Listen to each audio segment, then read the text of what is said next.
கொடுத்த தந்தை இங்கே, உரு கொடுத்த அன்னை அங்கே.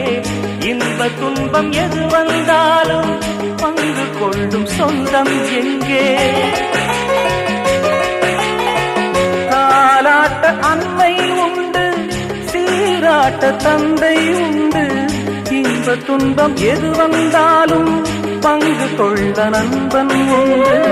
ஒரு தாயின் பிள்ளை போல உருவான சொந்தம் கொண்டு வரும் காலம் யாவும் வெல்ல இணைந்த கைகள் என்றும் உண்டு. அந்தி நேர தென்றல்